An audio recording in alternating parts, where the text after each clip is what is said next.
Hi, everybody. People ask me this a lot, usually with a slightly worried look on their face. Beth, don't you get lonely living by yourself? And I love that question because it assumes that living alone is something that happened to me. And it didn't. I mean, I chose this. And today I'm telling you the 5 real reasons why. Welcome back to Beth's Solo Life.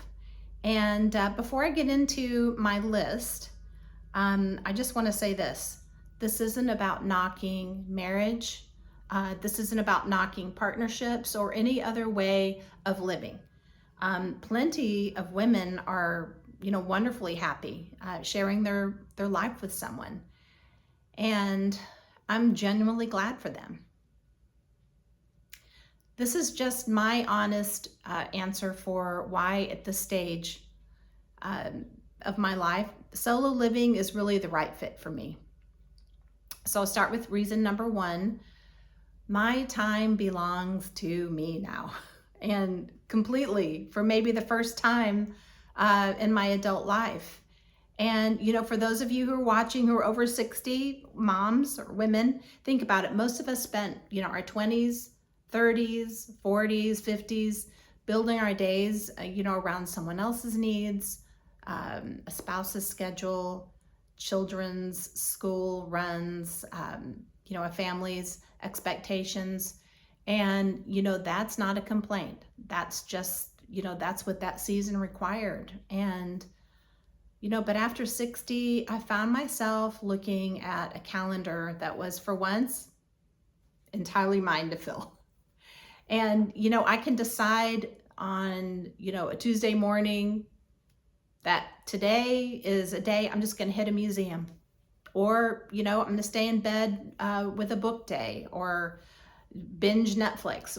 Whatever the day brings, I get to choose it. And that kind of freedom at this age feels less like indulgence and more like something I earned. Reason number 2. I actually like the person that I am when there's no one else in the room. And I know that sounds kind of strange, but this one kind of surprised me because, I used to think that I needed constant company to feel like myself. But living solo has forced me to actually get reacquainted, with who I am underneath all of those roles that I played, for decades. I was a wife, obviously a mother, employee, caretaker.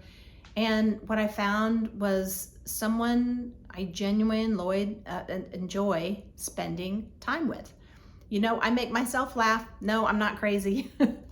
I have opinions I never used to voice out loud because I was too busy managing everyone else's. And solo living is giving me the space to meet myself again. And it turns out I like me.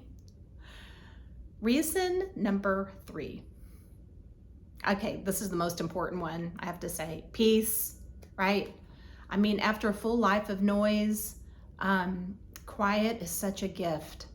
I raised a family, I ran a household, I ran a business, multiple businesses, and for decades, my days were full of other people's voices, needs, schedules, and I loved that season deeply. I mean, I really did, but there's something restorative about coming home now to a house that's simply calm and clean. I can think a full thought without being interrupted. I can hear myself. And at this stage of life, everything that I've carried, that quiet, doesn't feel empty to me. It feels earned, and it really feels good. And let's see, reason number 4. Solo living is giving me the room to grow in directions that I hadn't expected. So when you're only accountable to yourself, you get to try things without an audience, or without needing anyone else's buy-in. And I've picked up hobbies I never would have pursued before. I have a mountain bike. I love to camp solo.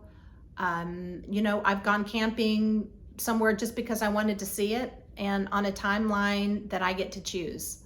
And just bought a paddle board, so I can't wait to use that, get out on the lake or river somewhere close by.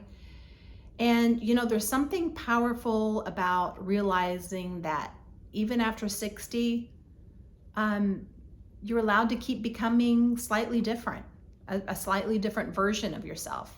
You know, the sky is the limit at this point, right?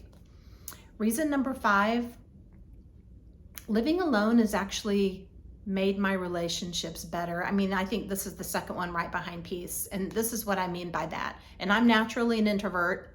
And so this kind of comes naturally for me. But, you know, when I've got 5 grandkids, I have a family, I have friends. And when I want some intentional connection and genuinely want to be there, I can be there. I can show up.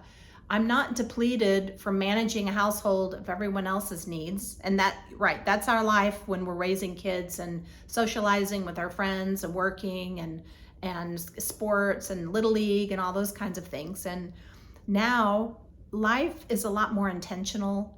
The people in my life matter more, not less. And solitude, you know, done well, it doesn't shrink your world. I think it makes room for the connections that you actually choose.